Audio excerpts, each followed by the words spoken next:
Good morning mga tol, meron tayong i-unbox dito at i-review na wooden type na shoe rack na merong hanger rack din.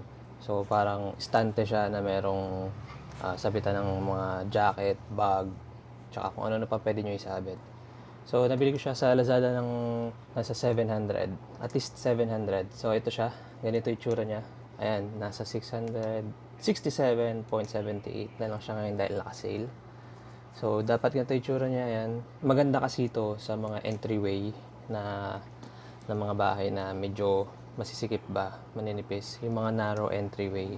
So, ayan, simulan na natin. Unbox na natin to. Tapos, assembly na natin para makita natin kung maganda ba talaga siya or worth it for 700 pesos. Kung gusto niyo rin pala siyang mabili, provide ko yung link sa baba para at least alam niyo kung saan ko siya eksaktong binili.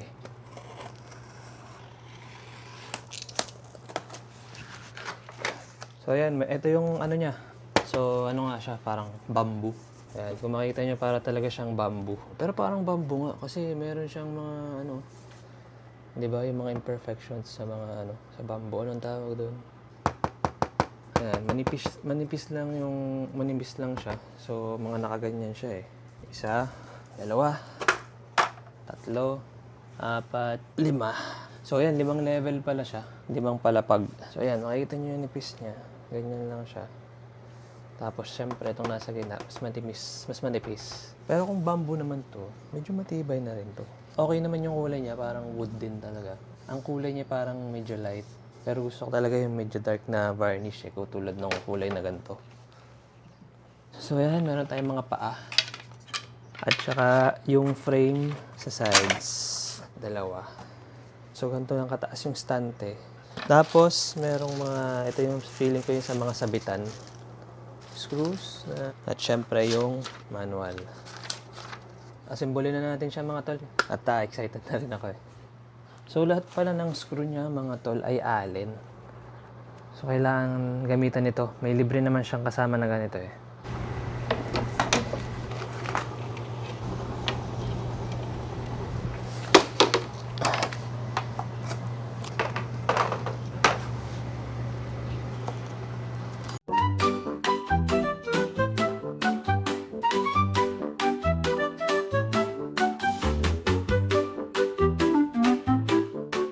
Ito, nabuo na natin mga tol yung shoe rack part niya. At kung makikita nyo nga, ayan, medyo manipis talaga siya.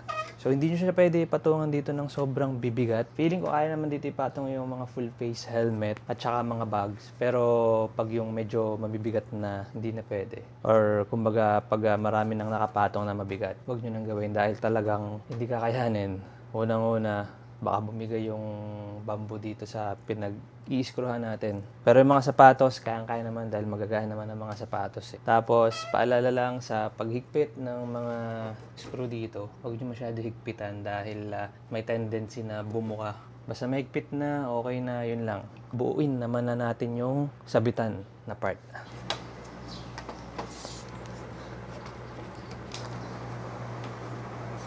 Para ka pala nagtatayo ng stall. Tapos magtitinda ka ng siomai, mga ganun.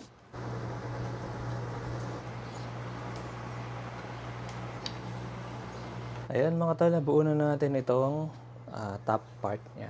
Next naman ay kakabit natin sa mga butas yung mga sabitan. Bale, tig-apat siya. Mga tol, ilagay naman natin itong mga sabitan niya. Ini-screw din siya eh. May butas siya dito. So, ang pagkaka-finish niya, maganda.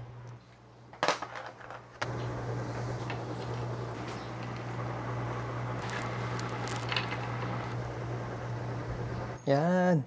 Perfect. Kailangan natin. So, ayan mga tol, natapos na natin siya. At kung makikita nyo, okay naman, maganda naman siya. Medyo manipis lang talaga. So, para sa 700, okay na rin siya. Yan siya. 1, 2, 3, 4, 5. 5 palapag siya. 1, 2, 3, 4, 5, 6, 7, 8. 8 sabitan. So, ito naman yung side view niya.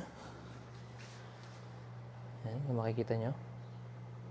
Tuwid naman siya, di ba? Kasi ito naman ay na-adjust eh dito. May pivot point naman siya dito eh. So ilagay na natin doon sa intended na place niya. At pakita ko sa inyo ang magiging itsura niya pag may mga nakapatong na. Okay mga tol. So, excited na ako. Dito na natin siya ilalagay. So, may halaman doon, may halaman sa bawat gilid. Tapos may halaman dito. For aesthetic purpose only. So, yan. Lagay na natin yung mga gamit natin dito. Tingnan natin kung okay na okay siya. Okay. Kung makikita nyo, sa isang level, kasya naman ang 3 pares ng sapatos ng lalaki. Ayan. Ito pang basketball natin, mid-cut. Oo, yan. Kasyang-kasya naman. May malawak pa siya ng space, oh. Kasya pa kahit medyo mataas yung...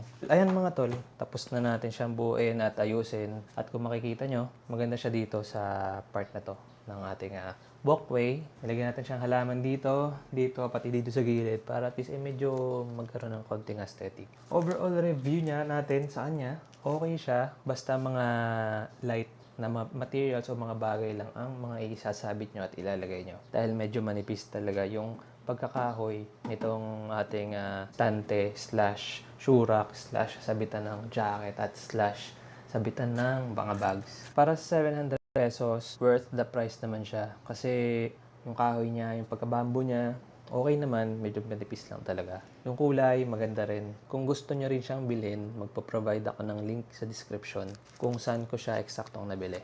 At yun, maraming salamat sa panonood nyo. Next review natin ay kung ano-anong bagay na mabibili ulit natin sa Lazada or sa Shopee. So, yun, maraming salamat mga tol. Next video na lang ulit.